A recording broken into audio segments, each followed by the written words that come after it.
बिहार विधान परिषद यानी कि Bihar MLC election की 24 सीटों पर चुनाव में महागठबंधन का कला फिर गहराता दिख रहा है। राष्ट्रीय जनता दल यानी आरजेडी के सहयोगी दल कांग्रेस से बिना सहमति लिए कई सीटों पर अपने प्रत्याशी तय कर दिए हैं। इधर कांग्रेस ने भी आरजेडी की मंशा पर सवाल खड़े करते हुए कमजोर नहीं समझने की चेतावनी दे डाली है। बता दें कि कांग्रेस ने स्पष्ट किया है कि उसने अपने संभावित प्रत्याशियों की सूची केंद्रीय नेतृत्व सोनिया गांधी को भेज दी है। वहां से निर्देश मिलते ही प्रत्याशियों की घोषणा कर दी जाएगी। उधर आरजेडी ने भी अपनी मंशा जाहिर करते हुए कांग्रेस से पूछा है कि सीटें क्या भगवान का प्रसाद हैं जो सबों में बांट दें। आपको बता दें कि विधानसभा उपचुनाव के दौरान भी हुए थे ऐसे ही हालात। सीटों पर प्रत्याशी तय करने में दोनों दलों के बीच पहले भी ऐसा ही हालात हुए थे। आरजेडी द्वारा अपने प्रत्याशी देने के बाद कांग्रेस ने भी महागठबंधन से अलग अपने प्रत्याशी दिए। नतीजा दोनों दलों की हार के रूप में सामने आया। इसके बाद कांग्रेस ने महागठबंधन छोड़ने की घोषणा तय कर दी थी। हालांकि वह अभी भी महागठबंधन में शामिल है। तो अब एमएलसी चुनाव में कांग्रेस ने रखी है 7 सीटों की मांग। बता दें कि साल 2015 के चुनाव में आरजेडी, कांग्रेस व जनता दल यूनाइटेड जेडीयू साथ थे।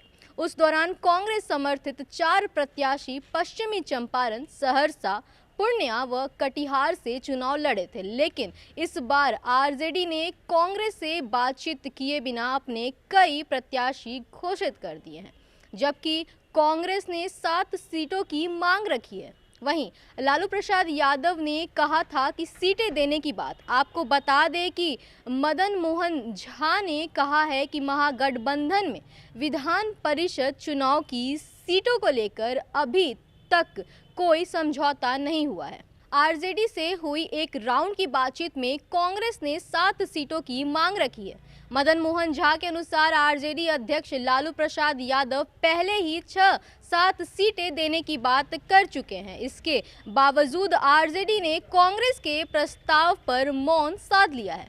आपको बता दें कि आरजेडी गठबंधन धर्म का पालन करे तथा कांग्रेस को कमजोर नहीं समझे। तो अब क्या बातचीत में नहीं बनी बात तो अपने प्रत्याशी देगी कांग्रेस। तो आपको बता दें कि विधानसभा उपचुनाव में भी ऐसे ही हालात की याद दिलाते हुए कहा है कि अगर उपचुनाव में आरजेडी व कांग्रेस मिलकर लड़े तो दोनों सीटों पर जीत होगी और कांग्रेस उम्मीदवार पार्टी तय करेगी। एक और कांग्रेस नेता ने कहा कि गठबंधन में बातचीत नहीं बनी तो पार्टी अपने प्रत्याशी देगी। वहीं कांग्रेस ने संभावित प्रत्याशियों की सूची आला कमान को भेज दी है। वहां से आदेश आने पर इसकी घोषणा की जाएगी।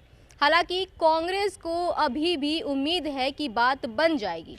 बताते चले कि राज्यसभा सांसद डॉक्टर अखिलेश प्रसाद सिंह कहते हैं कि तब तक सीटों के बंटवारे पर बातचीत पूरी नहीं हो जाए इंतजार किया जाना चाहिए। झुकने के मूड में नहीं है आरजेडी, औकात पर उठाए सवाल है।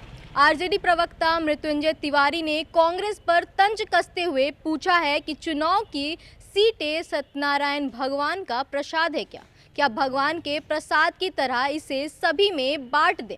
आपकी जानकारी के लिए बता दें कि मृत्युंजय तिवारी ने कहा है कि तेजस्वी यादव के नेतृत्व में आरजेडी सभी सीटों पर चुनाव की तैयारियां में जुटी है।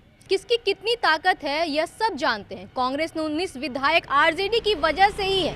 कांग्रेस को नकारात्मक राजनीति छोड़नी चाहिए। तो अब आगे कौन सा नया सवाल सामने आता है ये तो देखने वाली बात होगी। तब तक के लिए आप बने रहें न्यूज़ भारतवर्ष के साथ। मैं रितिका पटना।